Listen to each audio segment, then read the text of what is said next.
What's going on, guys? Welcome to the Jiu-Jitsu Therapist Podcast. On this episode, I'm joined by Magic Mike Roberts.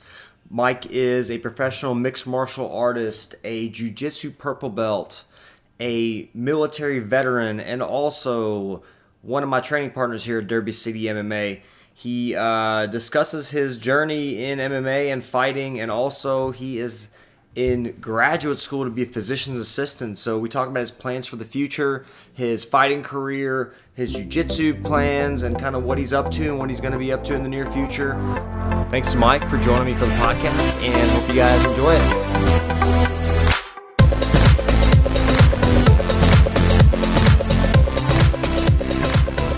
You're now listening to the Jiu-Jitsu Therapist Podcast. Tell me one thing you like. So we'll do the sandwich technique. You ever do the sandwich technique in school? Are we thinking about two different things? What? The sandwich? You're talking about sexually sandwich? Sexual sandwiches? No, I never heard of that, though. The sandwich technique in school, and I got my bachelor's in physical education, so we would do the sandwich technique, and that would be, you say one thing you like, then you say one thing you don't, that needs to be worked on, and then you say another thing that you like. So you make them feel good, tell them something they suck at, and then you make them feel good again. So that's kind of... I guess I never really thought too deep into it because I just enjoy listening to all podcasts. So what do you like to listen to? I don't... mainly Joe Rogan's post, his podcast. Yeah. I just like listening to people speak and just hearing their thoughts on different things, different issues. So for yours, I never really got too critical or too constructive. I just enjoy listening to it. You know, listen to your recent one with Kurt. Yeah, what'd you think about that? Oh, yeah, that was Kurt's crazy. Yeah, he is crazy. I try to ask him some different stuff. Like, I try to, because, like, he's done so many podcasts and all kinds of shit, and I was like, man, what can I do? What can I talk to him about? I didn't get to listen to the whole thing. It's all right. We talked about guns a little bit, too. He's a big gun enthusiast. Okay. I don't know if that's your thing, but... Oh, yeah, I love guns. I was military, so... All right. What branch are you in? Navy. Navy? Yeah, I was a Navy corpsman, so some people are not familiar with that title, so it's basically like a medic. That's the best way to describe it. Yeah. When did you get in the military? 2006, so immediately after high school. Graduated in 2006, and I was already shipped off to boot camp. Is your family they're military family? My father and my grandfather. That's a military family. I have a pretty big family. A lot of cousins, siblings, aunts, uncles, but we're the only people that actually went into the military. They're all Navy? No, Marines. They're Marines? Yeah. Why'd you do Navy? That's a good question. I started signing up the summer after my junior year, so in 2005, and graduated the following year. So the year prior, I was just looking at all my options, speaking to different recruiters. And my mother, she knew that recruiter for the Navy. So I spoke to him and just see what they had to offer.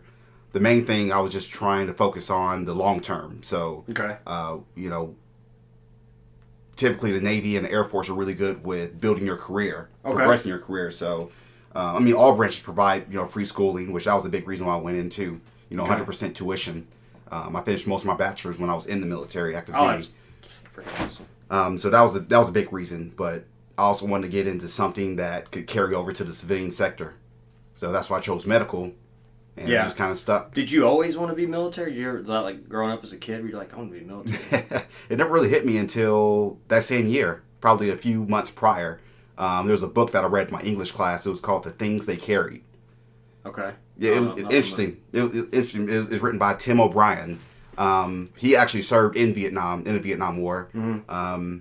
It was a fictional book about different people and their personal stories and the things that they carried with them.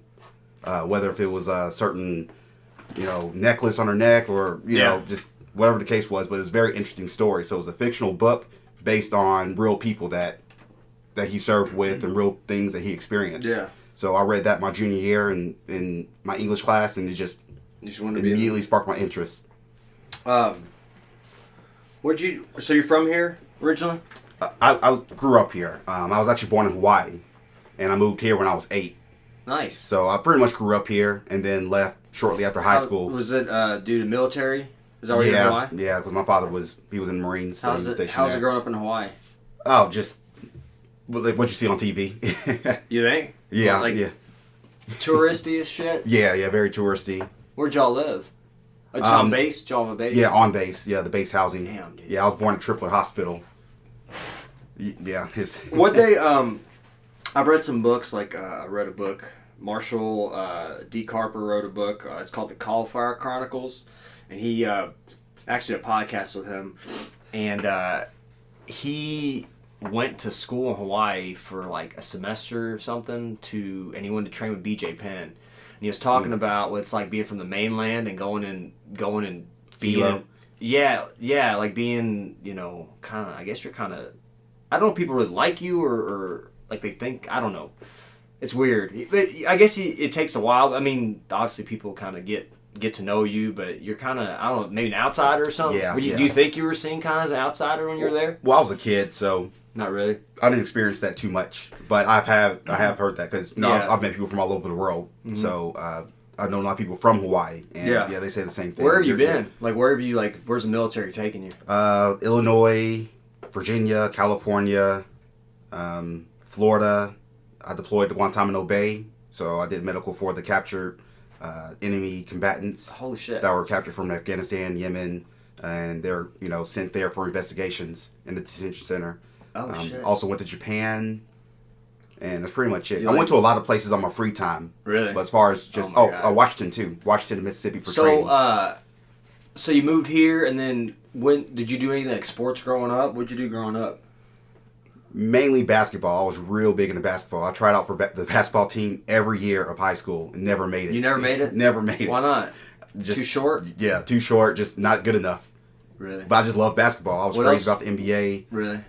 Junior year, I ran track for that year, but too slow. Where'd you start training jiu-jitsu at? Where? Yeah, where were you at when, or what spiked your interest in jiu-jitsu? I always had somewhat of an interest of, let me back up a little bit, because I was always into striking. So I got into some fights in high school. Freshman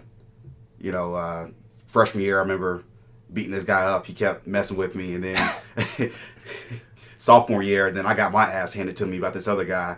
It was after basketball practice. Actually, he boxed too, from what I heard. So I got my ass handed to me. Yeah, I was swollen.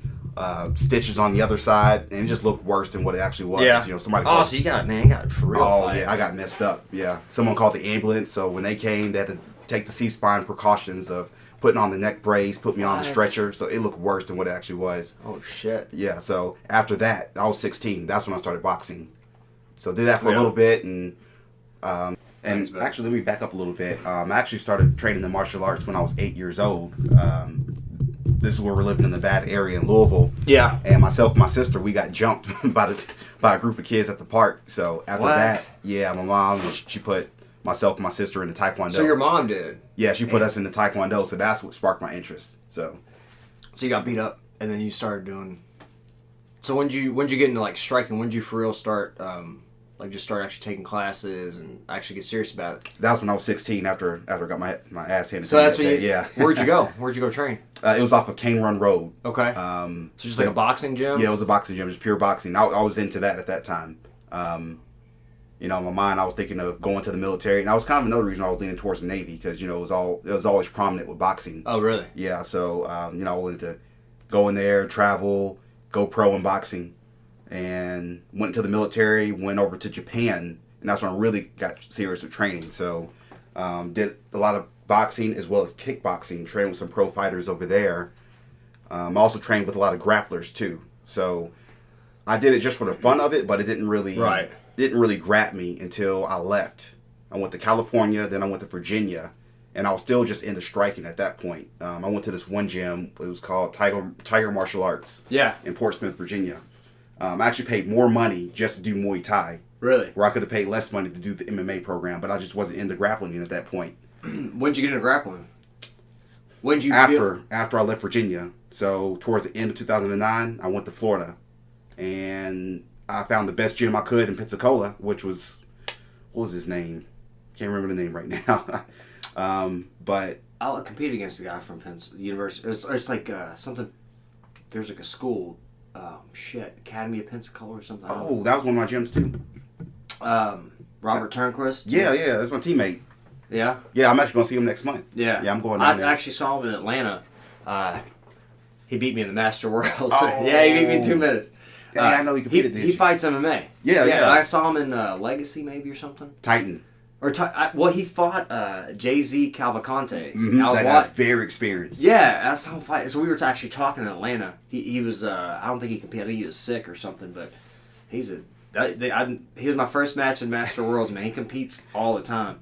He pulled guard. I heard he's a judo guy, and he pulled guard on me. Yeah, he did judo all of his life. Yeah. So we just talked. He remembered me. We kind of talked a little bit. I was like, man. He's like, yeah, I don't. He's like, they just called me up. He took a short notice fight initially, and he won, I think, by submission. And then he fought Jay-Z, and he's like, dude, it was like a win. I mean, it was a no-lose situation because he's like, it's a big name. And he lasted 3 rounds, so he didn't get finished. Yeah, that guy was tough. Yeah, for sure. Yeah, he competes all over. But I think it's Academy of Pensacola or something. Yeah. Yeah, I remember. Academy. Yeah, something. He was tough, man. He's a super strong guy. So where'd you train out there? There, and then that was my main gym. I trained there for years. But when I first got to Pensacola, it was called the Pensacola Boxing Academy. Mm-hmm. That's what it was. And it was mainly a boxing gym, but you had the small group of MMA guys. Right. And at that time, I was just into kickboxing. So the MMA guys, they're doing kickboxing. So I just kind of joined in with them and doing the kickboxing as well as the grappling. And shortly after that, one of the guys had a fight, which I went to. And just being in the back, watch people warm up. Just get in that zone of just waiting for the fight to come up. And then the guy I was training with, he went in for his fight, finished the guy in the arm bar in like a minute. So I was immediately like, okay, yeah, now I want to do this. What brought you to Florida? Military. Military, so you were stationed out there? That was my last station before getting out of the military. So how long were you out there? From 2009 until the end of 2015. So that's where you started kind of grappling? After that? Yeah. I did a little bit in Japan. Nice. I did a little wrestling with this wrestling coach. He was Japanese. He actually, I think he got the silver medal in wrestling. Really? Back in the 90s. That's crazy. Maybe late 80s. So I did a little wrestling with him. Trained with this other guy I was stationed with. He was a big wrestler. And then I trained at this MMA gym that they always brought in foreigners. It was very cheap for foreigners to come there. Really? And they had a lot of pro Japanese fighters that trained there. So I did a lot of training there too, but it just never really grabbed me. Yeah. Until I went What was to it Florida. like in Japan? What was it living there? Oh, I love it. I miss it. Yeah, really? I'm gonna try to go back this year or next year. When we were going out of the country, we actually were in Narita Airport for a little bit. So I bought all kinds of crazy candy and stuff and green tea Kit Kats or something. Green tea flavored Kit Kats. It was good. So what did you like about Japan? Everything. The culture, the food, just the experience. I mean, I just love to travel. I just love to see different things. So, I mean, it was just a huge culture shock because, here I am, this poor, kid that grew up in Louisville, barely had any food. I go into the military, finish boot camp and all that stuff. So my first station, I was trying to get somewhat close to home. Yeah. They gave us options to see what our interests were in. So I was saying Florida, Virginia, or maybe Georgia. And they said, no, Japan, or Japan. So, that sounds awesome, man. So I wasn't expecting that. Straight out of high school, just finished boot camp, and I go to Japan. And just a whole different experience. And that really sparked my interest with just experiencing different cultures, religions, just getting out there. There's so much out there. Really? Yeah, I just remember watching Pride fighting, and just the way Japan was so... It was so different. I mean, for example, everybody knows these stories or these comments, but in the U.S., you go to an MMA fight and everybody's just screaming, going crazy. And in Japan, everybody's dead quiet. It's quiet. And then somebody gets a knockout and they just clap, or then they cheer a little bit. But it's super it's weird. You can hear a pin drop. It's the culture. It makes sense. The culture is totally different. Completely different. What was it? What was it like for you as far as being a guy from a black guy? I'm not, man. Why does that have to be a race thing? Well, all right, no. I mean, yeah, what was that like? Honestly, we stick out like a sore thumb. Yeah, well, I'm sure white guys stick out like a sore thumb too. I'm sure. But a lot of them, they actually love foreigners. Really? They're actually required to learn English over there. Uh huh. But I mean, not everyone knows English, though. I think Right. they just learn it in school, and then, after that, it just goes out the window. But there are a lot of, Japanese locals over there that speak it fluently. What was So the they'll come up interactions like? yeah, a lot of them, they'll just come up and just start a start conversation with you. Yeah. What do they want to know about you? Just anything. Anything. What are you laughing about? The size of your of your forearm? I mean, I don't know. Sorry, this is explicit. Don't worry. A lot of times they would ask, where you're from. And I'll say, oh yeah, I'm from the States. Like, where from? I'll say Kentucky. Like, oh, Kentucky fried chicken. Oh, fried chicken. Yeah. What was all right? Here's an awesome question. Not really, but the food. My brother went to Japan for like 10 days, and the food was amazing. Like, it was just so. You can get like hot food out of the vending machines and stuff. Just craziness. Yep.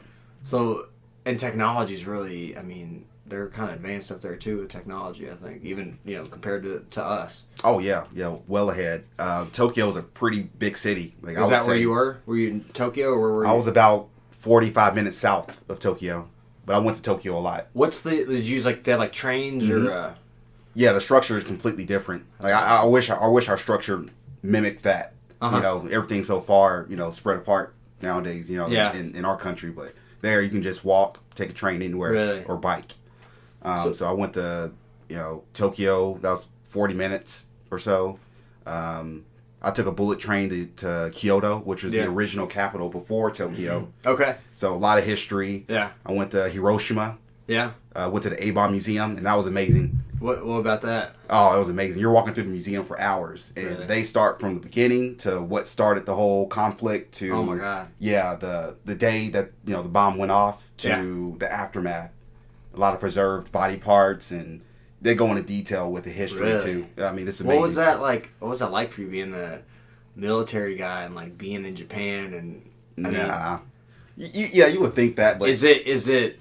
I mean, I don't know. I don't know. I'm not honestly. The only way I can relate to that, and not really even relate to that. I went to I'm Jewish, so I went to the Holocaust Museum. Oh, in DC? Yeah, in DC. I gotta go there.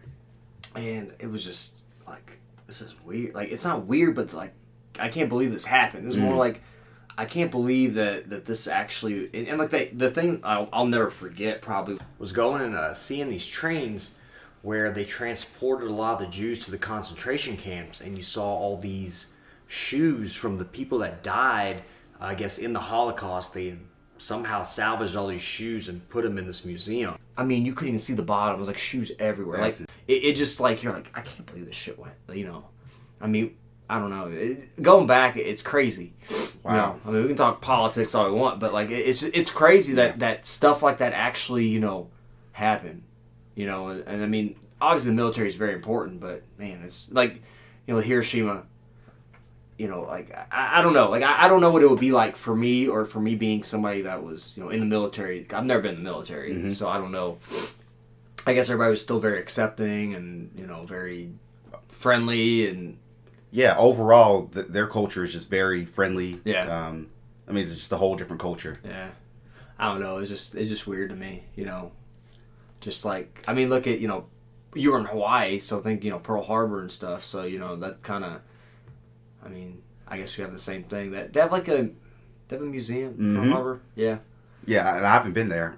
I want to go, that's on my bucket list. And I heard one of the ships that are, underwater, it still leaks oil. Really? Yeah.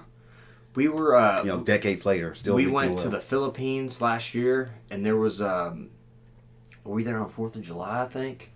And they have, a cemetery and stuff that's guarded, and it's a U.S. cemetery there. It's awesome. Because there's a lot of wars. I think World War II, there was a lot of wars kind of in that area. So a lot of people died, as far as probably a lot of Navy and, Marines. There was a lot of battles out there. I don't know exact history, but it was crazy. It was Wow. It was beautiful. It was beautiful. It's it's guarded. It's a big park, and I mean, it was awesome. A lot of, people are remains and whatever, people buried, and they just have the crosses and whatever. You see occasional Star of David every now and again. That's insane. I'm going to have to look that up. It's cool. I forgot what it's called, man. But it was really, I mean, it was beautifully landscaped and just taken care of, pristine. So it was awesome. But I know we got on a tangent. But yeah, I mean that's cool. Japan's Like my brother went, he loved it. I think that's somewhere I would love to go. Oh, you would. I think it's just so cool. It's just different. It is different. I mean, I'm originally from Russia. Did you know I was born? No, I didn't know that. So I was born in Russia and came here when I was 6 years I thought old. you were born in Germany. Nope. Oh, okay. Russian. Oh, well, damn. Mother Russia. But yeah, and growing up in Russia and growing up here, I'm like, it's obviously totally different. Opportunity-wise, different, but... How's the general culture over there compared to what you're I experiencing? mean, I don't know. I was only 5 when we left. I had a birthday in Italy. We stayed in Italy for 9 months waiting for our papers so we were allowed to come to the States. And then I came here when I was 6. So it was a lot more closed off. You don't really, you don't air private stuff. You don't, I don't know. People are more kind of private, I guess, maybe. To me, my family was always private and stuff, always quiet about, where you're personal stuff or even with your religion and stuff, you really kind of are quiet about that. You don't really, Our country needs to be like that. I don't know, man. No, they don't. Because Russia's not very, it's not very, I think, free. This is the freest country in the world, man. Okay. I would never go back to Russia. Wow. I got nothing there. I wouldn't want to go back. I don't need to. I don't want to. I don't think it's, that's why I'm here. I think, I don't know. I wouldn't go back. Would you ever go back to visit? Nope. At least? Nope. Wow. I don't want to go. Maybe they'll keep me there. Wow. No, I don't. I just wouldn't. Honestly, man, I just wouldn't. I don't see. There's no. All my family's here. I feel like the opportunities I've had in this country are far outweigh anything that I could have experienced in Russia.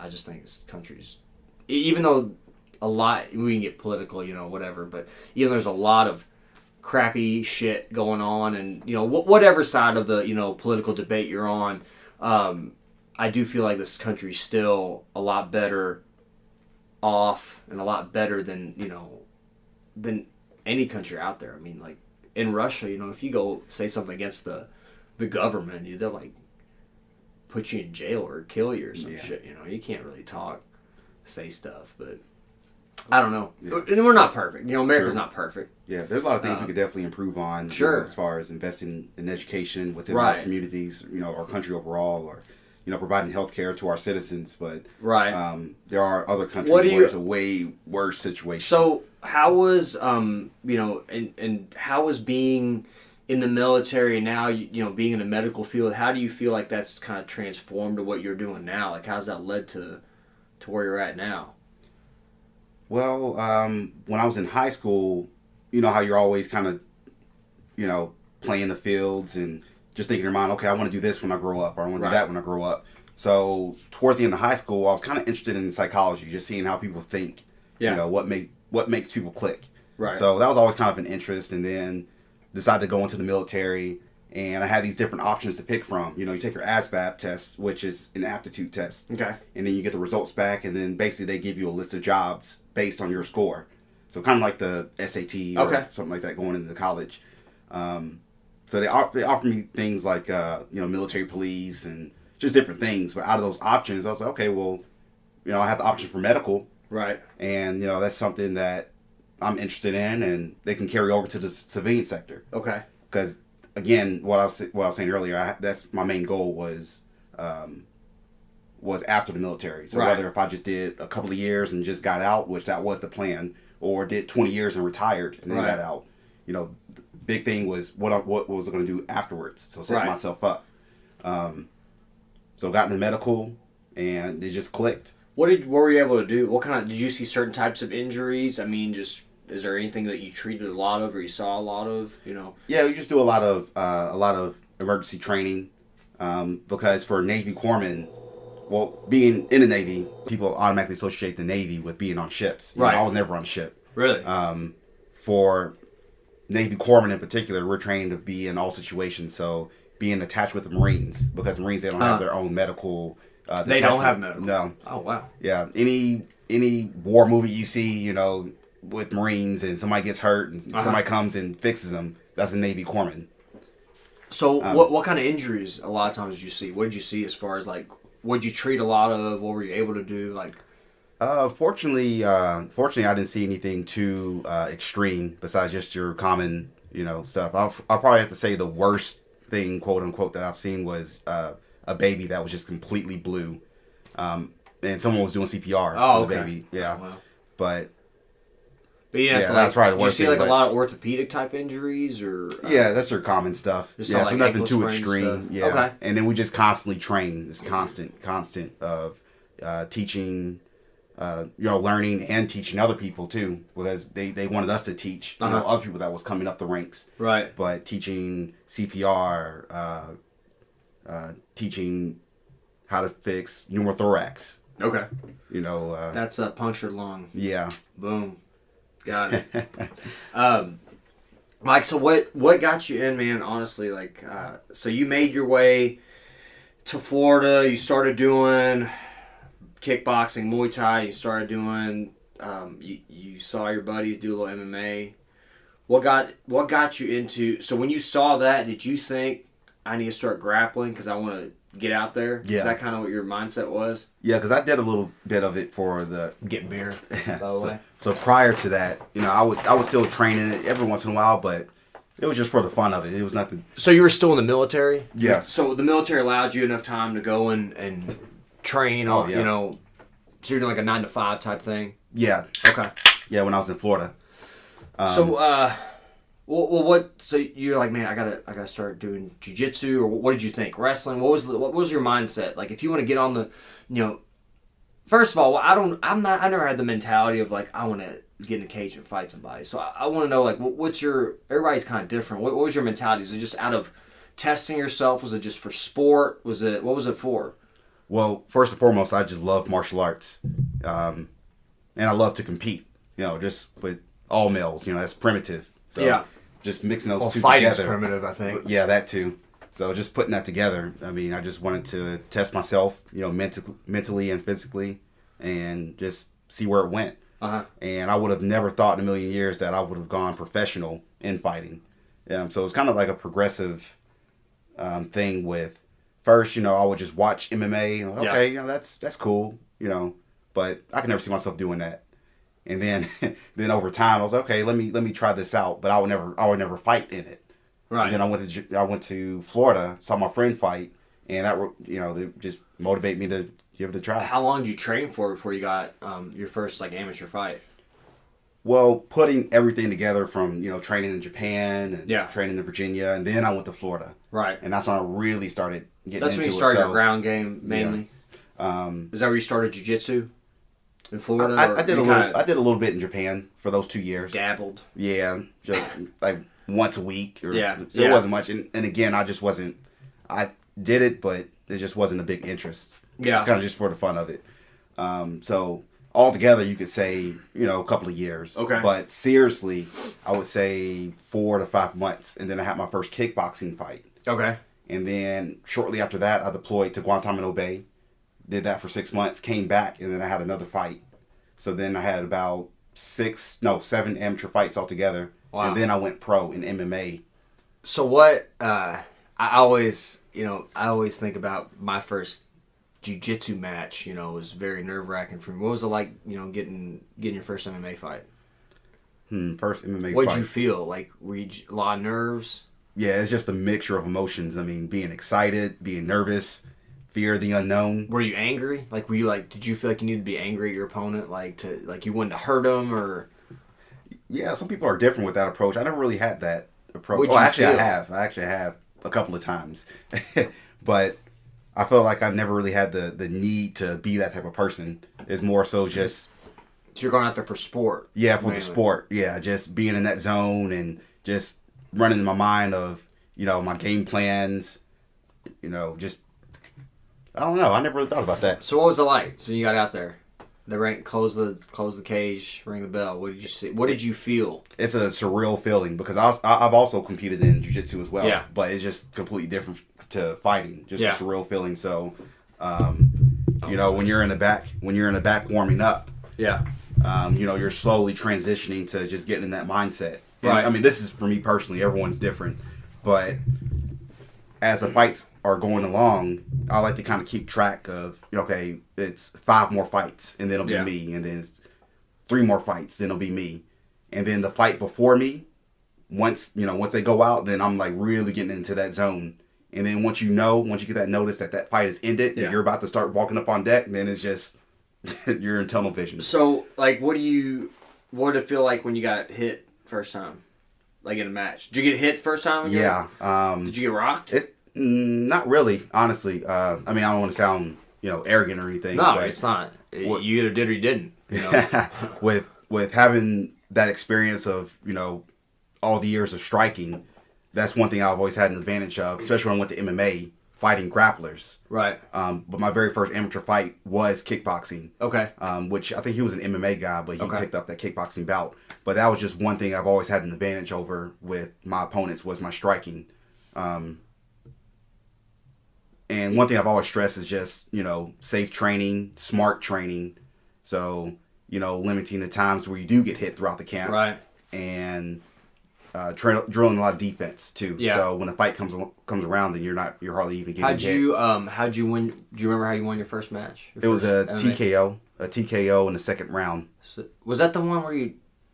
Oh no, that was one of my pro fights. That was crazy. We talked about that on another podcast. So I was like, "Do you see that video Mike posted?" She was like, "Yeah, it was the second round. Like fucking knocked the dude out." Yeah, that was in the first round. Was it first? Yeah, like 7 seconds. That was first round. Yeah. We thought it was second. That was the first round. That was fucking terrifying. Yeah, it was like 7 seconds in the first round. What did that feel like? Oh, that was surreal. Somebody just like it was that one punch knockout, wasn't it? He was out. I tagged him 2 or 3 times to set that up, and then I landed the right hand, and then he just dropped. What did that feel like? Oh, that was great. Because you have your camp. Were you worried about I hope that guy's not dead, or I mean? Well, my adrenaline was still pumping for a few minutes, and then after my adrenaline kind of went down, then I looked. I said, "Oh shit, he's still kind of." Yeah, still. Damn, I hope he's alright. Have you ever been hurt in a fight? Oh yeah. I've always stressed, defense, not getting hit. Yeah. Hit and not get hit. That's my general strategy. Right. But I have been knocked out one time in my fight. Really? Completely? Oh, I was out. Really? Yeah, scary experience. What was that like? Yeah, I fought Mike Perry in the Bahamas. He's in the UFC now. Is he really? Yeah. I think I heard that name. Is he lightweight or what's he fighting? Welterweight. Welterweight. Yeah, I fought him at welterweight in the Bahamas. It was. What's your weight usually? Most of my pro fights were 45, Jesus, 145. You fought at 170? Yeah. Why? I was just trying to get any fight I could because that's crazy, man. That was a weird period. That was a weird time frame of when I was just trying to. When I first went pro, I was shooting for the top. Build my record up, build my experience, and go to the UFC or. That was the goal, huh? Yeah. So I was just so focused on that, and the steps that I took to get to that point was just wasn't smart. We didn't know what we were getting ourselves into. Yeah. So I just took whatever fight I could. My very first pro fight was against an undefeated. He's in the UFC too, Jason Knight. Yeah. Yeah. He was my pro debut. Like country. How did that go for you? Oh, I actually beat him. You beat him? Yeah, unanimous decision. Tough, man. Yeah, he is tough. So at that time, because this was July of 2012, that's my pro debut. That's crazy. So I was 0-0, and here I am fighting Jason Knight, undefeated. Oh my God. I think he was 8-0. He was a champion for that promotion, Atlas Fights in Mississippi. Yeah. All of his wins, first round submission, first, second round. I think there was one other fight where it went to decision, but I mean, he just completely destroyed that guy. He's good. He's doing really well in the UFC. But otherwise, first, second round submission for him. So yeah, we just, we just weren't smart about it with building ourselves up and getting those smart fights. Yeah, I was just trying to get the toughest fights, get as many fights as I could. Wow. So a lot of my fights were with very tough guys. Yeah. Or fights that I lost, it was really just from a boring decision. What was your amateur record? 6-1. Damn, that's a good record. What's your pro record? Ooh. What's your pro record? 6-6-1. 6-6-1. Yeah. Okay. So I fought Jason Knight. I fought Jason Knight the second time. So I beat him my pro debut, unanimous decision. Then I fought him again in 2014, which he beat me by unanimous decision. Okay. So I'll give him that win. there's no excuses in that. Right. He was just a better person. And then there was another fight when I fought Mike Perry. Right. Which that video is actually on YouTube. Really? It was Pride. I don't watch that. Yeah, it was Pride Rules. This is in Bahamas. The Bahamas. So, 1 7-minute round one 10-minute round and one 5-minute round. Okay. So he knocked me out at the 7-minute mark. Jesus. So the video's on YouTube, and I was busting him up pretty well. So what's your motivation to fight? Like, honestly, I like to ask that to people. Like, do you worry about long-term effects fighting? That's always a risk, but I've always been an advocate of there's other things too that's more risky than that. Yeah. Statistically, cheerleading in college football is more dangerous than MMA in particular. I mean, you can just look at combat sports in general. So, boxing, kickboxing, MMA, and yeah, you can say boxing, okay, the high number of headshots that someone gets over their career, yeah, I mean, that can be detrimental. But look at a kickboxer, for example. They typically go pro at 8 years old in Thailand. Yeah. Oh, yeah, man, it's crazy. Hundreds of pro fights. Yeah. The number of headshots that they receive is way less, and then MMA as well. You have the grappling involved. Right, grappling aspect. Well, what was that? What was it like coming back from? We can talk about some of your wins too, but man, what was it like coming back from like a knockout loss? What was it like mentally, emotionally, physically? What was that like? Well, after that fight, that was August of 2015. After that fight, I was actually kind of thinking about quitting because of the health effects. Yeah. Because I never had that happen. I never had that happen to me before because, as I mentioned before, I always had that striking advantage over my opponents. Right. And I would hardly get hit. And that was kind of another reason I was always an advocate of that being safer because, I would go into a fight Friday or Saturday and go into work that following Monday. Really? It's like, I would just hardly get hit. And then I had that fight with Mike Perry in the Bahamas. I busted him up. He caught me a few times, and then he really caught me about the 7-minute mark. Again, it's on YouTube if you ever want to see it. But yeah, I was out. So my teammate, Robert Turnerquest, which I'm going to be down there next month because he's going to be fighting again for Titan. So yeah, I'm going to train with him a little bit, and awesome. I'm going to go to his fight in Miami. But he was fighting after me. I think he was the main event for that same night in the Bahamas. And I remember, so I got knocked out, and I remember waking up when I think he just walked into the ring. So I was out for... Oh, shit. Yeah. How long were you out for then? It had to be at least 10 minutes, 5 to 10 minutes. What were they doing, like, as far as... Did they take you to the hospital? I mean, what the hell were they doing? No, I actually woke up, and I was just sitting there by the side of the cage, and somebody that I trained with, her name was Laura. We trained at the same gym at that time, and she came down there with us because it was a group of us that went down there. Because there was 3 of us all together that was fighting that night. So I woke up, and she was just standing next to me with a pack of ice on the back of my neck. And I was like, do you think what happened? You were out for 10 minutes? Like, it had to be at least 10 minutes. Holy shit, dude. Because by the time I woke up, they were just about to start the next fight. They just carted you off and said, there you go, man, just wake up on your own? They had to, yeah. Or maybe at least try to do something, maybe address maybe me. you were awake, you just didn't remember. Yeah. I don't know. It's like I woke up from a dream. The scary experience I ever had in my life. So what'd you think? So you were like, man, I don't want to go through that again. Yeah, that was pretty scary. And plus, I always considered it as a fun hobby that I got paid to do. Right. Even when I turned professional in 2012, I always considered it as a fun hobby. So the main goal was always getting my career established with getting into graduate school. Right. So that was the same time period where I was just about to apply for graduate school, PA school, which is that's what I'm in now. So, did you have any residual effects from knockout? No, like because memory, never, like as far besides like, did you have like dizzy spells? I mean, short-term, long-term memory loss, nothing. No, nothing. I can. Was that probably the only time you've been knocked out? Yeah, that was the only time. Been, like rock. Like, oh yeah, I have plenty of times. Which when you're training, you just have to be safe. There are some guys that's not very safe about it, and they just want to go ball to the wall every day when they're training. That's not smart. What was one of your? What do you think? What do you think one of your like favorite wins MMA was?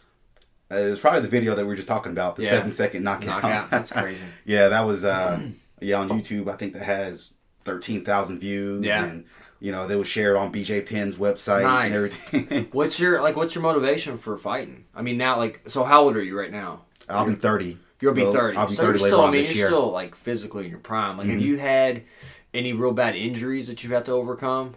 Besides that knockout, Yeah. my worst injury was probably stubbing my toe. Okay. So never like any knee injuries, shoulder injuries, neck, nothing like that. I've always been a big advocate of just taking care of my body, training smartly, and just doing it the right way. What do you do for like maintenance, for taking care of yourself, for people listening? What do you do to like, because me being a physical therapist, there's a lot of importance to doing, maintenance work on your body, doing proper amount of, proper dieting, proper exercise, stretching, whatever it is. What do you feel like works for you, like to keep you healthy? Well, it's a lot that goes into it because, again, first and foremost, you got to be smart with your training. I mean, there's so many people that get injured during training. Just going balls to the wall and they end up getting knocked out or, popping your elbow or something like that. So right. that's definitely the key right there. But then outside of that, just taking care of your body. So when I was in Florida, when I was fighting 3 to 4 times a year, I used to get a massage almost every month. And I used to go to the chiropractor almost every 2 weeks, if not about every month. So just taking care of my body. Right. And I've always just felt good. What about diet? What do you do for diet? Do you watch anything particular? I don't claim to be the healthiest person in the world. But as far as, my training camps and, eating right for the fight, to cut weight, things of that nature. Yeah, I always had a pretty good diet. A lot of vegetables, a lot of fruits, of course. A lot of water. Yeah. Especially as it gets close to the weigh-in.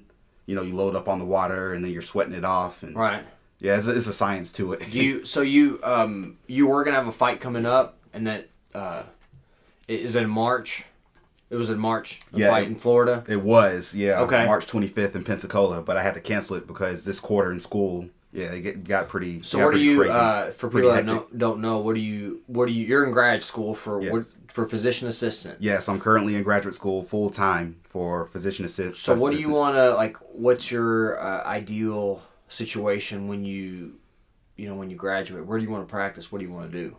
Well, one of the big things that drew me to the PA field was the versatility, comparing it to a nurse practitioner or to a doctor. Yeah, PAs are very versatile. So a lot of the PAs I know, and a lot of PAs that are teaching us in our school now, they worked in orthopedic surgery for a couple of years, and then they went to pediatrics, or they went to family practice, and then dermatology. Is very versatile compared to a nurse practitioner or a doctor. They spend all those years in that certain specialty that they choose. If they wanted to change, most likely they would have to go to school all over again, essentially. What do you want to do? I just have an open mind. I'll just kind of see when that time comes and what kind of opportunities are out there, because fortunately it's a very lucrative field and it's growing. There's more of a need for PAs. So I'll just see when that time comes. I'm going to start contacting recruiters later on this year, towards the end of this year, and just to see what's out there, and I'll just kind of see what's a good fit. How do you feel like as a PA or a future PA? What do you feel as far as is there any dangers you see in MMA or jiu-jitsu, particularly as a physical therapist? Obviously I see knee injuries, shoulder injuries, back stuff, every stuff we deal with. I mean, what do you see as any? Do you feel like MMA is safer than like boxing or certain other sports? I mean, I know you compared it to what cheerleading. Cheerleading and kick. Well, yeah, I mean, if football. if you're like a 110-pound girl and you dropped on your head, man, that's serious. But yeah, there's more deaths, more serious injuries in college football and cheerleading. Do you see yourself maybe as a type of advocate for MMA, or do you feel maybe working? Yeah. For a commission, or is that something you could do? Do you feel like? I don't know. I can't really. I mean, maybe. I guess I'll see when that time comes. But I would rather invest my energy towards something else. Really? Because I want to practice medicine, and then on the side, I want to target more of the inner city communities. Really?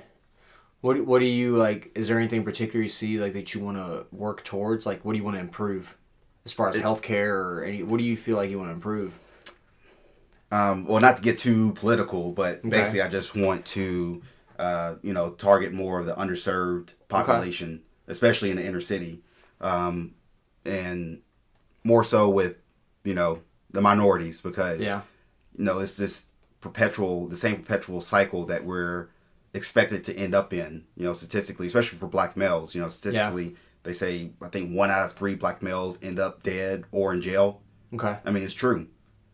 I mean, this didn't happen overnight. This is the process of decades. Yeah. From, slavery to Jim Crow. Yeah. To the war on drugs. I mean, it's a systematic process how we ended up in this predicament that we are today. So nowadays, I think we need to get more educated. Do you think education is a big thing? I'm just man, I don't know. I didn't grow up very rich, but I mean, I guess being a white guy or whatever you want to call me, I guess I'm a white guy, Russian guy, I don't know. Yeah, and there's definitely I think maybe it's an education thing, like not having opportunities for I think a lot of times people feed, like, you just kind of follow what your parents do, you know. So or your environment. Or in your environment, so dictates. All your friends are, doing something that. So how did you end up where you're at? I mean, you said you grew up fairly poor. How'd you, being right here, being in PA school, which is hard to get into. It's very lucrative field. It's a postgraduate program. Like, how'd you feel like, what was the difference for you? Well, growing up, I just saw a lot that I didn't want to go down that path. And then I also ran into a lot of good examples that I wanted to mimic. And, my situation growing up, it wasn't the worst in the world, but it definitely wasn't the best. Right. I didn't grow up in a great area. And, there were a couple people that got killed in the area that we, like, right in front of the place where we lived. And, a lot of times we hardly had food, but I knew that, like, that was my motivation. Yeah. It had to be better.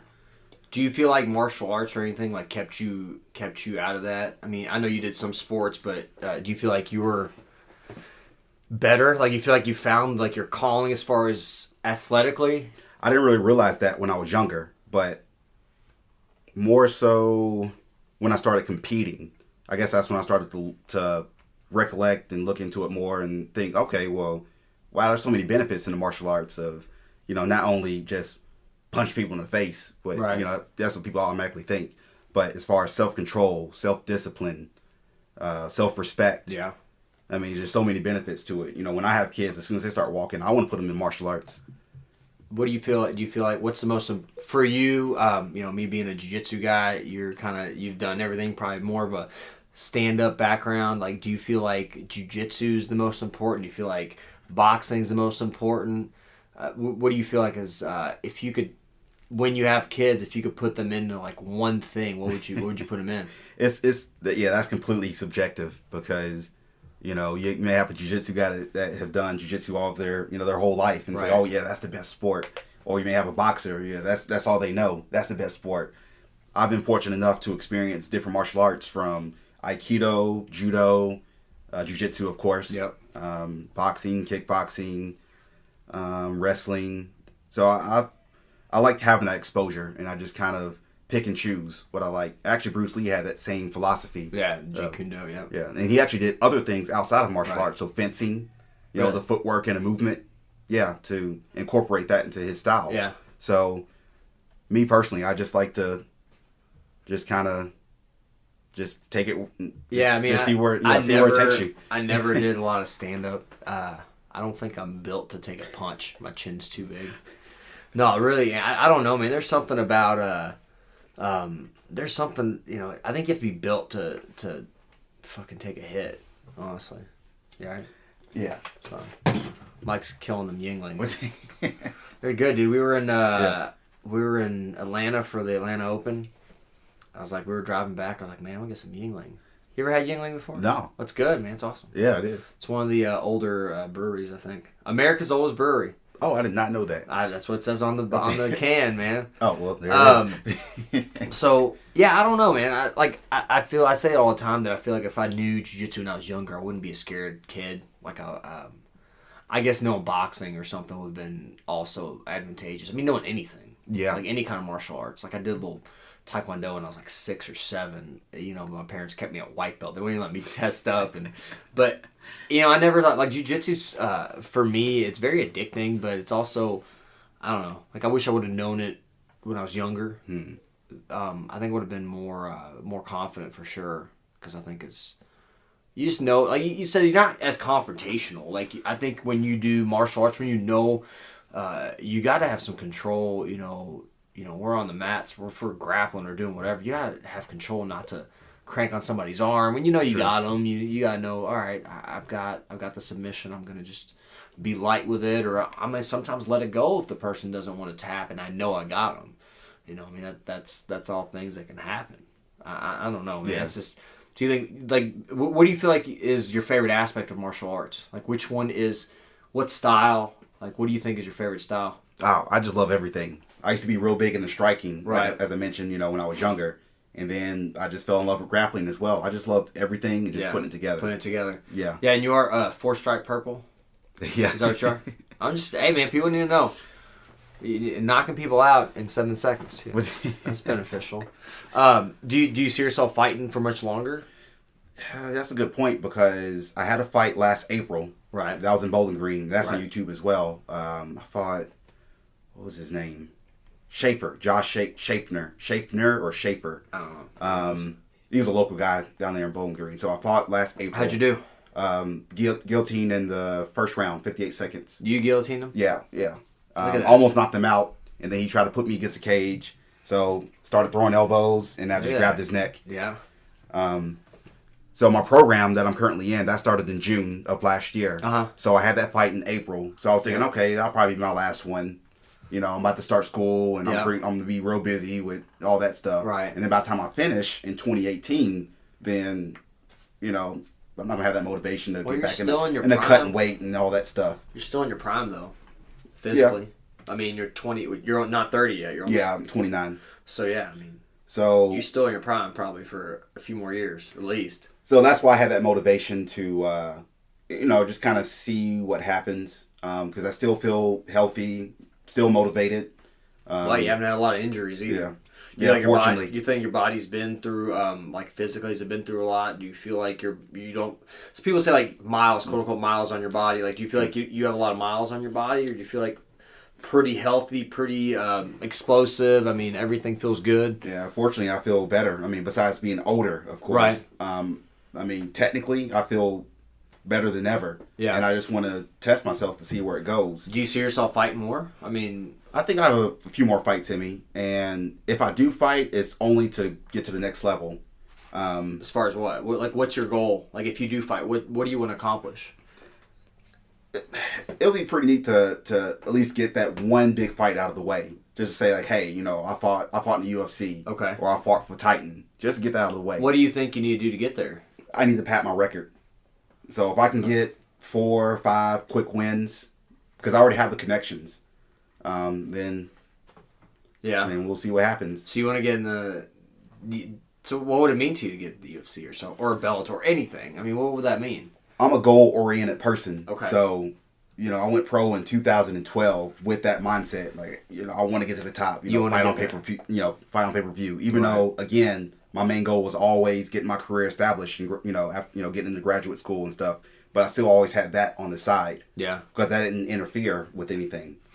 So, I had a couple of roadblocks with, not making those smart decisions with the fights that I was taking. Yeah. And then, I don't know, I just put myself in a weird predicament because, fighting Jason Knight, my pro debut, and beating him, he was undefeated. Right. Champion for that promotion. And then after that, a lot of people didn't want to fight me. Okay. Because they were making those smart decisions like, okay, like, who is this guy and who has he fought? Like, okay, no, let's just fight this other guy here. They were smart about it. I wasn't smart about it. Huh. That's an interesting point. So you kind of went for the throat, so to speak, and then once you got that, people were like, "Well, he doesn't have a big name, not a big record, 1-0 or whatever, and beat a top level guy. So I guess beating you wouldn't have been much for them. It would have been just a tougher risk versus reward, I guess. Yeah, and I don't know. It's kind of weird. Like, I mean, you think people when they fight, like, oh, we'll fight anybody. A lot of people, but I guess it is important because you said now you're 6-6, and when people look at that record, they're like, well, that's not a great record. But you got to look at somebody that's 10-0 and it's fought like people with a combined, people come out of the backyard. Yeah, and they fought, no they're like 10-0, 9-0 or whatever, but the opponent's record's like majorly, losses overpower the wins. Or they have no experience at all. Right. Just no fights, just coming off the couch. Right. And so, I mean, that's something to look at, though. I know you I mean, but shit, getting on that's a lot of experience, though, honestly. I mean, 12, 13 fights, that's a lot of experience. Yeah. Like, what do you see? Like, where do you want to, like, if you took a fight, what kind of fight would you want? What kind of opponent would you look at? You want somebody, like, at the top? Well, what would you see? As of now, I want to be one of those guys taking those easy fights or quote-unquote safer fights. Just strictly to pad the record. Yeah. And then go to the next level. Do you think it's for, like, experience? Why would you feel like you need to pat your record? Just to make yourself more look better, I guess? Because it's all about the record. Okay. Because in terms of getting sponsorships or getting on to that show, they look at the record, it's like, oh, okay. Yeah. Because that's your record. It's kind of like your credit score or your... or if you're considering on going to this business for whatever reason, right. Like, whoa, wait a minute. They have this record of these investigations or all this stuff happening. Like, oh, I'm not going there. So kind of the same way we're having I agree. It just speaks for you, unfortunately. Right. Well, yeah, if somebody looks at, even somebody picking a fight, they look at somebody's 10-2 versus somebody's 5-7, you're going to, I'll pick the 10-2 guy. But that doesn't mean they're better. Exactly. Because they could have fought nobody. Yeah. So, I don't know. That's a learning experience for sure. I think if you could start over, you think you'd do it different? You think you'd take, like, different fights? Yeah. I probably would have never taken that pro debut with Jason Knight. Yeah. Fortunately, I beat him. Right. And that really, got my name out there at that time. But, just not long enough term, experience. Yeah. It was just like a snowball effect with, there were so many times where I had fights canceled. I had people that just didn't want to fight me, or we had the fight set, and then a couple weeks later, they changed their mind. Really? Like, there's this other guy, he was on the Ultimate Fighter. I was going to fight him. Tang Lee. Does that ring a bell? Is he from Kentucky? No, he's from Louisiana. No, I don't ring a bell to me. What season was that? There was a season with, it was pretty recent. Yeah. Maybe a year or two ago. I can't remember who were the coaches. Because that's the only way I remember the Ultimate Fighter, because I'm not too big into it. I just remember it by the coaches. Yeah. Was it McGregor? When McGregor was I don't in there? know. No, it was the one before that. But anyways, there's too many seasons of that. I know, right? I can't even keep up with it anymore. But I was going to fight him in Louisiana, and then a week or two later, they canceled the fight because it's just, it's too much of a risk. That's what they said. Yeah, that's what he said. So I mean, it just happened so many times. So then I just tried to take whatever fight I could, because I was just so caught into, I just got to get these fights in. Yeah. And then shoot for the next level. So when do you want to fight again? I'm just kind of taking it day by day, because right now I'm focusing on school. So I had that fight set for March. Right. But this quarter currently is pretty hectic. Yeah. The material is very dense. We're very busy with, studying. I should be studying right now. Yep. Drinking beer and podcasting. So.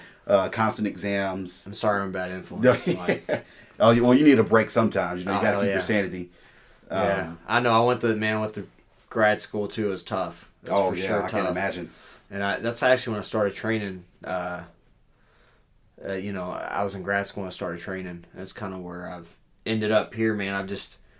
I love, rehab and physical therapy, but I also love jiu-jitsu. And I don't know, they just kind of, that's when I'm happiest, I guess. I'm not happy when people are injured, but I'm happy if I can help them get back on the mats or keep them on the mats, and I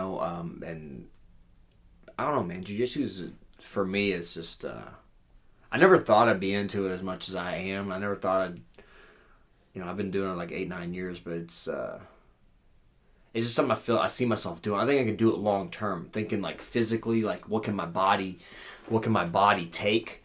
Yep. I think my body could take jiu-jitsu at some point or at some level till I'm like, till I'm dead. I mean, I'll do it till I'm dead, hopefully. Yeah, that's one of the great things about jiu-jitsu. Yeah. I mean, there's certain things, boxing again, there's certain risks to that. Kickboxing, certain risks. Jiu-jitsu, there's risks. But I mean, we got guys that are in their 40s that are beasts on the mat, and you're just like, holy shit, how are they so good still? Yeah, look at Helio Gracie. I mean, he was rolling 70, until what he died. He's like 80 something. Yeah, he was still rolling. Yeah. I mean, what did you have any favorite? And this is probably one of my favorite questions. Like as far as any favorite, like for me, it was Jean-Claude Van Damme. He was like my favorite, like Bloodsport, kickboxer. That's my favorite. He was one of my Bruce Lee. Obviously, do you have any like body that you looked up to, like growing up? Like, man, that guy's that martial artist, or that's the guy, or even the UFC. Is there anybody you saw that was kind of like? It was always Bruce Lee, and Mike Tyson. Mike Tyson. Yeah, like I love Bruce Lee's philosophy and martial arts, just being a person. You know, just your way of thinking. And yeah, he was definitely different. Yeah, so I loved his concept of just the way of life and in martial arts in particular, just how he mixed everything together. Yeah. Tyson, I mean, who doesn't love Tyson? He was a killer, man. He was crazy. It was, I remember he had a fight in Louisville years ago and he ended up losing. 2005. He ended up losing that fight, but I had to go to work. It was at downtown. They had like open workouts. The guy who was fighting, he was up first and like he was hitting pads. It's like a gunshot. I mean, you know, heavyweights that box professionally that are that level hitting pads, and it's like, holy shit. Like it sounds like a gunshot every time you hit those pads, and I was like, just you feel the power. Oh yeah. You can feel and I had to leave before Tyson went out there, and I wish I would have got to see him, you know, hit pads and stuff. But when he was younger, like at 18, 19, they show him like, you know, doing like just his movement and just his power, and he wasn't a big guy. I was like, what, 5'9", 5'10"? Yeah, 5'9" or 5'10". For a heavyweight. But he was like 225. Is insane. All muscle. Just that power he had, man. That like just. And to move that fast. This is crazy. I mean, it's unreal. The way he moves for a heavyweight. Yeah. This is funny. I'll ask you this. I always like talking MMA and stuff. What do you feel like if Mayweather and McGregor fought? This is funny.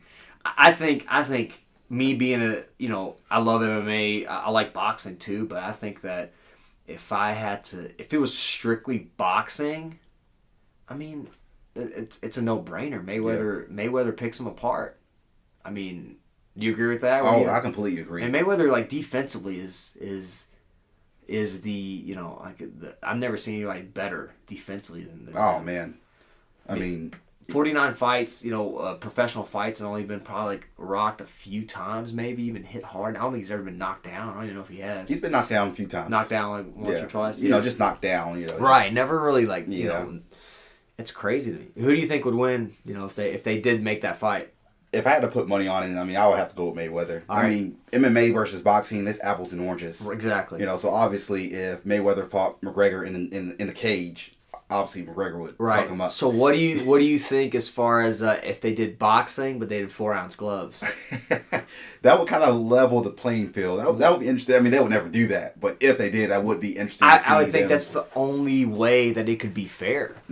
Well, the reason why I say that is because you have to, as far as your guard as your defense, and it's better than I do. It's different. I mean, people have a different guard with boxing gloves. A defensive game or defensive stance is totally different. I mean, you can't. One person I remember, King Mo, fought like he trained with Mayweather's. Who was it? He trained with Mayweather's uncle, Jeff, and he had his hand down like this, and in MMA gloves, in an MMA fight, he has his hand down, and like the way Mayweather does that little shoulder, that shoulder roll, and he got knocked out. Like it's like you can't do that with 4-ounce gloves. No. You can't. I mean, you can't do that arm down. I mean, obviously in boxing, I mean, the 12, 14-ounce gloves, 16-ounce gloves, whatever Mayweather wears. I mean, you still get knocked out, obviously, but I mean, there's the punch coming at you is actually bigger. I mean, there's more. I guess there's more block. Correct me if I'm wrong, but no, that's correct. So I think that the style is different. I think you would definitely block differently. I mean, I don't get why they would want to make that fight. I think it's a no-brainer to me. For money, that's what. But it's all stupid. I think the only way you make it level is you do either boxing gloves and you allow kicks, or you do 4-ounce gloves and you don't allow kicks. And you do it straight boxing. I think McGregor was the one that asked for this. It's stupid. When you back up when did this all start? About a year ago? Yeah. Maybe a year and a half. You know, he was the one that pushed for this, saying he could beat Mayweather. There's no way. So now he's trying to come to his world. So that's what he's the asking only for. advantage McGregor has is size difference. He's bigger. Oh, yeah, yeah. He's bigger. But, I mean, look at Nate Diaz when they fought. I mean, Nate Diaz is volume. Just throws volume. And Conor was like throwing power. The first time they fought, just throwing power shots and expected to knock him out. I was like, man, you fought at 145 and you're fighting at 170. You're not going to throw that kind of power. It takes a lot. You need a fucking sledgehammer to knock out Nate Diaz anyways. Yeah, I would have more faith in somebody like Nate Diaz coming over and fighting McGregor compared to, I mean, not McGregor, Mayweather. Yeah. Compared to McGregor. I think it's Mayweather. crazy. I don't see any. I would watch it. I mean, I'd watch it just to see, just as a, MMA versus boxing. But you're right, it's apples and oranges. I'm still going to watch it. Look at, you remember James Toney, Randy Couture? Yeah. Do you remember that? I was on deployment. I was so pumped for that fight, but I just remember watching that fight, and he did this, Randy did this terrible, not only terrible, but just like an ankle pick that would never work on anybody with any kind of wrestling, and like, I don't know. Just with ease. You can't, it would be the similar thing in a boxing realm. Yep. I think it'd be a similar thing in a boxing realm. I don't see that ever. I mean, look, you got guys that just strictly box. You got Canelo and guys like that, and they can't beat Mayweather. Yeah. You're like, holy shit. Canelo, he had a huge size difference, too, on Mayweather. He did. And he could barely touch him. Mayweather's 38, 39 years old? I mean, he's not as fast as he was, but still better than You ever. got a guy 24, 25, whatever Canelo was in his prime, and just absolutely getting beat. And then you have somebody like Pacquiao. When he fought Pacquiao, he's a southpaw too, like McGregor. Extremely fast, and he could barely touch Mayweather too. So. I think that I do feel like he had like a rotator cuff tear. Pacquiao did. Oh, I didn't know that. Yeah, and he wanted a cortisone shot, and they wouldn't give it to him, and so that's why he just wanted to throw it. He didn't want to, obviously, cancel the fight, but he couldn't throw the volume. Obviously, you got to throw volume against Mayweather. You got to be more active. Yeah. Because he's just a counterpuncher.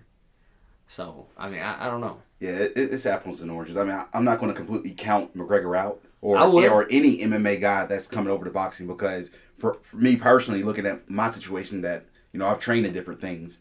Like I currently train boxing with Abdul Jarvis over at Core MMA. Okay. And he wants me to get in some pro boxing bouts. So looking at my situation, I've trained in different things, and then to go over and explore that, I'm not going to automatically count out somebody like McGregor.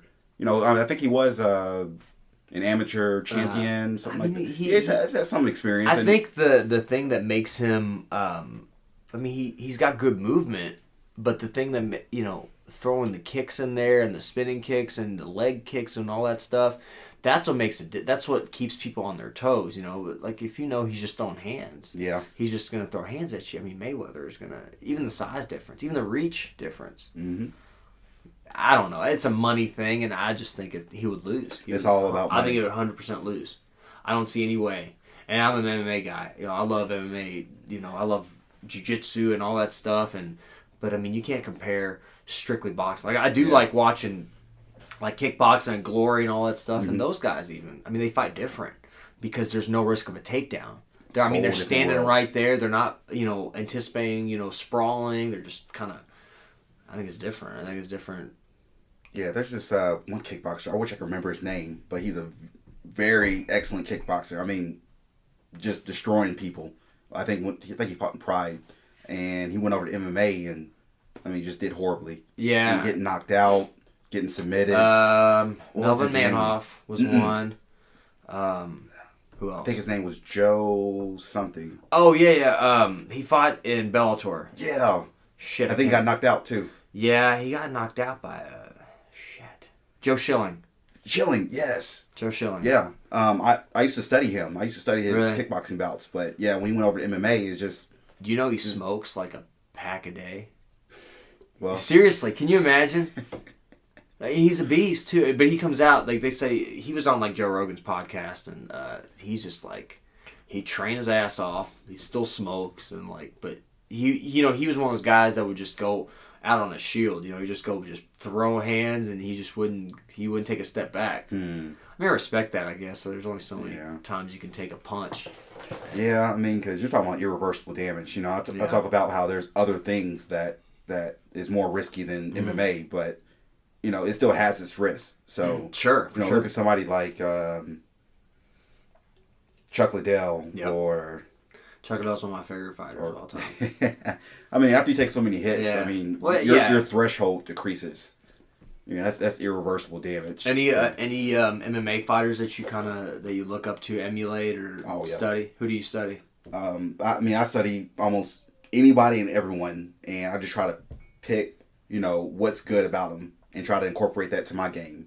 But the top guys is definitely Anderson Silva. Okay. I love.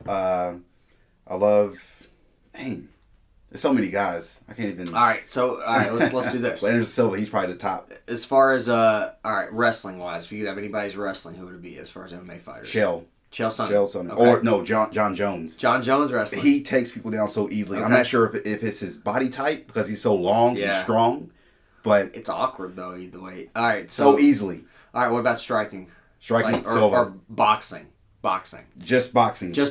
Oh man. Dang, who is the best boxer in MMA right now? Who would you think? Man. Put you on the spot. I know, right? The Diaz brothers. Okay. I love their volume of punches. But looking at the style, I actually like Holly Holm's boxing. Really? Yeah. Okay, what about looking at the style? What about kicks? Who do you feel like it's got the best kicks? Man. So many people. I mean, Jose Aldo in his prime, his leg kicks were dangerous. Barbosa. Oh, man. That spinning heel kick. Yep. That spinning heel kick knockout and his body kicks. What about clinch? Somebody in the clinch or kickboxing. Who would you say is probably best? Silva in his prime. Silva, yeah. Dangerous. What would you say grappling, jiu-jitsu? Damian Maia is one. I would say he's on the top of my list. I mean, so many people, but I'll put him on the top of my list. He has the best grappling jiu-jitsu in MMA. Best top game. And then I think, I'd say Damian Maia. I think Ryan Hall is very unique in his leg very locks different. and stuff. Paul Harris was really good for leg locks, but he's kind of a shit. He kind of likes to destroy people. Holding on to it too long. Yeah, I think definitely. I think Fabricio Verdum. I mean, off his back. When you look at Frank Mir, also I think there's a lot of. I think right now the guy that has the best jiu-jitsu for MMA, I think it's got to be Damian Maia. I would agree with you on that. I mean, he's like 38, 39, and just if he gets anybody in the ground, it's like butter. Like it's just like. Since he moved down to welterweight, he's just been destroying people. It's awesome. As soon as he gets a hold of him, you're not getting him off. It's crazy. It's like me rolling with like Chewy or Chad. It's like I feel helpless. It's like, what the hell? Like this stuff works in other people. Why is it not working? So this is impending doom. I know. I don't know if it's just crazy, man. It's just crazy how that just the levels, just like the striking. There's levels of striking that's just like totally completely different. I mean, honestly, people will hate, but judo wise, if you have to do throws. I mean, you gotta look at Ronda, or you gotta look at honestly, I like John Jones. I like Jacare. You talking about for throws? Throws and stuff. Jacare's a really good one for jiu-jitsu. He's a black belt in judo. He is unreal, man. Yeah. He's probably absolutely one of the best. Somebody I used to love studying as far as judo for MMA was Carl Parisian. Yeah. Oh yes, he was amazing. Yeah, I just love watching his fights. He had the best throws too. He's awesome. He was awesome. Yeah, I don't know. Like my favorite fighter, initially, when I was like early UFC is Oleg Taktarov, the Russian Bear. He was awesome. And then I liked Russian, of course. The Russian Bear. Yeah. Oh man, I used to get pumped up. I liked watching Tank, but he was terrible. Yeah, but he was just so tough. Yeah, he kind of sucked it. Once he first 30 seconds are up, he's like, man, he's out of gas. Yeah, I definitely Do you feel like jiu-jitsu still is effective for MMA? Like if you have to start with one base, like one martial art to build off of for MMA, what would you say is probably, if you have to go back and do it? It's hard for me to answer that because my way of thinking from my personal experience, career-wise, I mean, I can't pick just one thing. Everything has its benefits and its downfalls. Man, I think my take on it, and I think Joe Rogan said it before during one of the UFC fights that he was commentating. He says if you have a good, you'll have that upper hand if you just have a base in anything. Okay. Anything, just coming into any with any type of background. Yeah. Because if you can be real good at one thing, you can use that same energy and invest in getting good at something else too. Right. So I think as long as you have a baseline in anything, you're coming into MMA and then you start picking up other things and you'll have the upper hand. Yeah. But if I did have to pick one, to pick one, which again is hard for me to do, it would probably be wrestling for MMA because the conditioning is very similar with that anaerobic, fast pace, getting your heart rate up, slowing down, up, down. And wrestling applies to a lot of situations in MMA as far as standing up, clinching, grappling, and on the ground too. Yeah. So it will probably be wrestling. And some positions are similar, What and that kind of brings me up. What would you say, like as far as training? Like if you train for a fight, what do you like? What's your training regimen like? What do you like to do? I mean, as far as how much grappling do you like to do? How much stand up do you like to do? Yeah, people they have a different approach to that. Me personally, I just like to continue to focus on whatever I'm weak on. So whatever I'm weak on, I put all my attention on that. Okay. And continue to make my strengths stronger. So my strong point was always my striking. So continue to make that stronger. Continue to focus on my weaknesses. A lot of people, they have that approach of focusing on, whoever their opponent is. So, this person is real good at, they're a real good kickboxer. So I'm just going to focus on my kickboxing too. Okay. But no, focus on yourself. Because, well, first and foremost, what if that opponent switches, which, that happens a lot. Fights get canceled, people back out and you got to get another opponent. Focus on yourself. So whatever you're strong at, make it stronger. Whatever you're weak at, continue to build that up. So somebody like GSP, for example, he was a striker, black belt, I think in 2 different styles of karate, good kickboxer, and, he boxed with Freddie Roach, an amazing boxing coach. And he turned out to be one of the best wrestlers in MMA, easily taking people down. Yeah. So that's a good example of making your weak points stronger. And then as far as making your strengths stronger, look at somebody like Ronda Rousey, her judo, so strong, so dominant, people knew she's going to take me down. Or she's going to try to grab me and throw me. Right. And what did she do in the fight? She still did it. Did you change, like, if you had an opponent that you thought was, or that was, like, say, striking heavy or wrestling heavy, did you alter your training regimen or your game planning for them? No, not really. I never really structured my training camp around my opponent.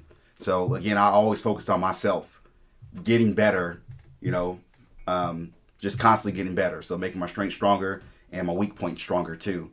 But as far as the opponent, I do like to be, I guess, knowledgeable of what they're good at. Right. So the fight that I had set up for March, I mean, unfortunately I had to cancel it, but this guy, for example, he loves to throw head kicks. Okay.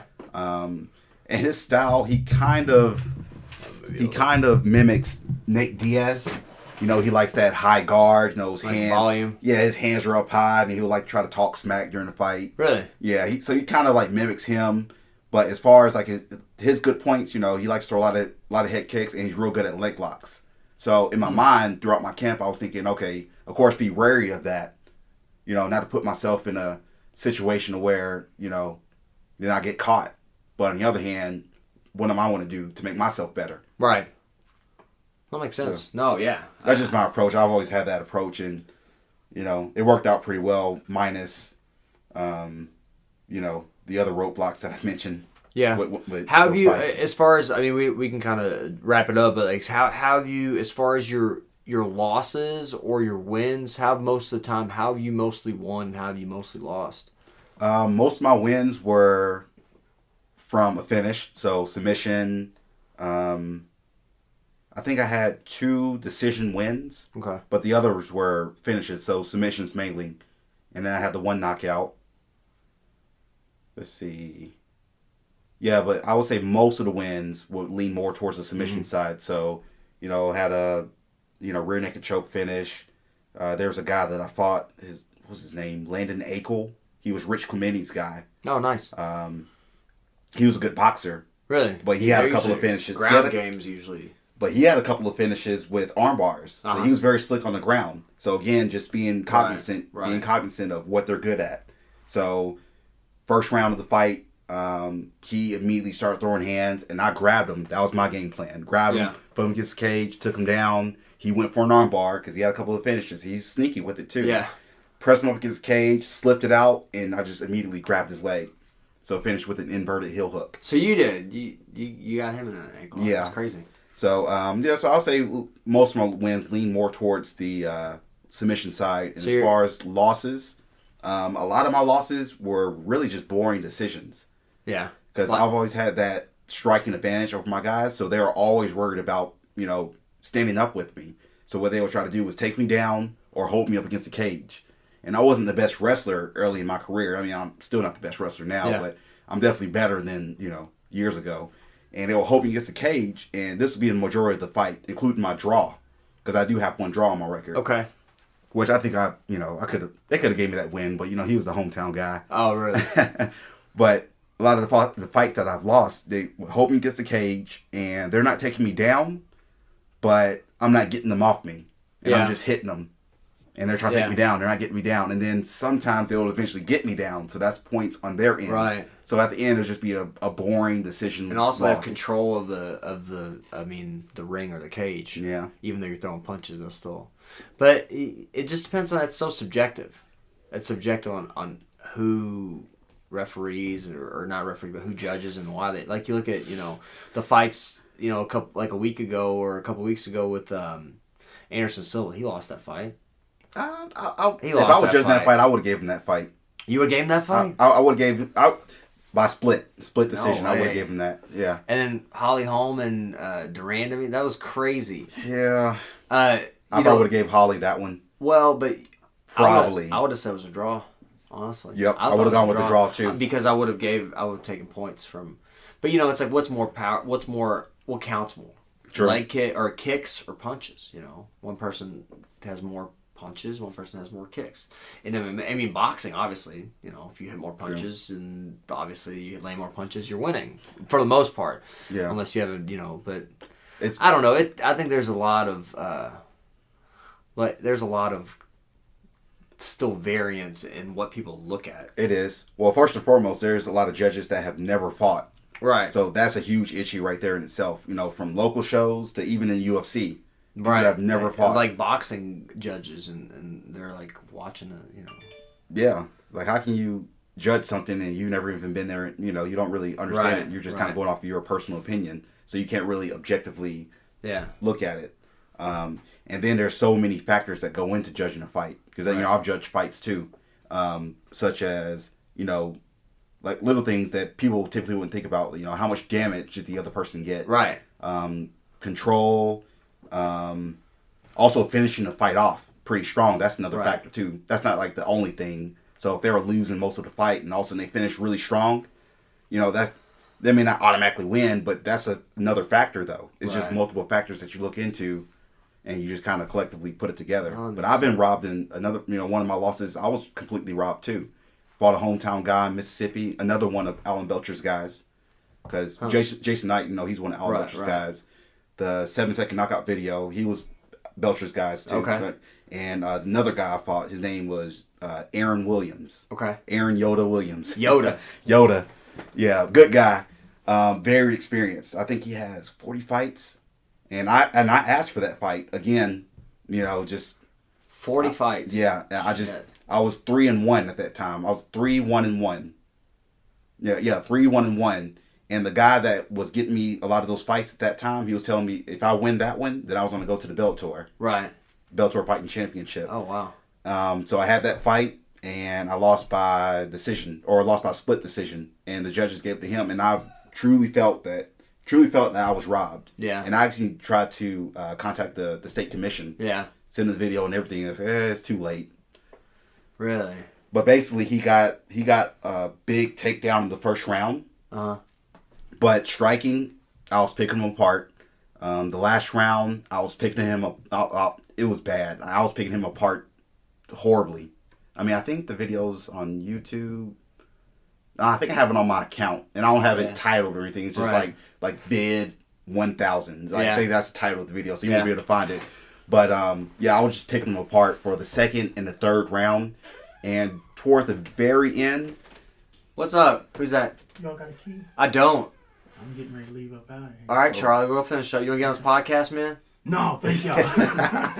Yeah, we're getting ready. We'll finish up. Well, towards the very end, I remember him. He got like a sloppy takedown. Yeah. Like, it wasn't even really a takedown. He just dove for my leg, and then I kind of fell and went to my guard, and then almost hit an armbar too. But he got out of it, and then that was the end of the round. Yeah. But he got the fight. Yeah. They gave the fight to him. Well, It was split decision. What do you want to do different? Like, what are you going to do different from now? I mean, if you had 3 fights, to get you in the, you going to take the toughest guys? Is that what you want to do? Safe. No, Safe just gonna play fights. it safe, huh? Safe fights. So, guys that, I mean, I know it sounds bad, but this is what everyone does. Pretty much guys that you're pretty sure you could beat. I mean, I know it sounds bad, but that's what I need to do at this point, because I've had all those tough fights. And a lot of guys I fought, they're prior champions. They had UFC guys as their coach. Right. I fought Mike Perry in Bahamas. He had 40 pounds on me, which I was beating him too. So a big motivation for me. Earlier you asked, what's my motivation for fighting? Last year, so Jason Knight, he went to the UFC, which I was very happy for him. Right. And then later on in the year, Mike Perry goes to the UFC. I was like, are you serious? Like okay. It's like I was beating him and then I got caught. Yeah. And I'm like, okay, I'm still healthy, still, motivated for the most part. So it's like, well, let me just give this a try, So you're going to keep going. Even if you graduate, when you graduate, you're going to keep going for at least just see where it goes. Yeah, as of now. I mean, let's say if something happens to where I just can't fight anymore, then I'll be completely content. Because again, my main goal was getting through graduate school, getting my career established. So again, it's just a fun hobby. But if I have the ability to do it, which I do now, I'm still motivated, still healthy, then let's just give it a shot. So, try to find 3 to 4 fights somewhere in the middle of nowhere, but it'll still go on my official record. Get 3, 4, maybe 5 quick wins. Contact these people. Magic Mike. Let's do it. Mike, is there somewhere people can get a hold of you if they need to? Or if they want to get a hold of you? Or set up a fight, call you out on a fight, whatever. Call me out. Is there anywhere? I have Instagram, but I hardly use it. Yeah. But it's Magic Mike MMA. Magic Mike MMA. I hardly use it. That's all good. But yeah. Well, good luck, Mike, man. Mike's a beast on the mats. He's fun to train with for sure. He likes to beat me up. No, you're being modest. You were beating my ass earlier today. It's all good. No, I wouldn't say that. I just think it's fun, man, to meet people and train with different people and listen to your journey and stuff. I think we can all learn, how people learn from what your experiences are, and you're going to be helping people in healthcare and being a physician assistant soon. So I'm happy. I'm proud of you. I'm glad to be a training partner with you for sure. It's awesome, man. Likewise. You've got a great sultry voice. Mike did the intro for me, so I hope y'all enjoy it. So yeah, Mike's just a beast, man. Just fun to. You would never think he's a guy who likes to punch people in the face, but he is. He punches them and then he fixes them afterwards. So gives them some pain pills afterwards. That's the plan. All right, man. I appreciate your time, brother. Oh, thanks for having me. Thank you, man. It was always a pleasure. Yeah. Thanks. Thank you again, everybody, for checking out the podcast. Thanks to Mike Roberts for joining me. And more stuff on jiu-jitsutherapist.com, more podcasts. Follow my YouTube channel and appreciate the support, everybody. Thank you, and we'll see you next time.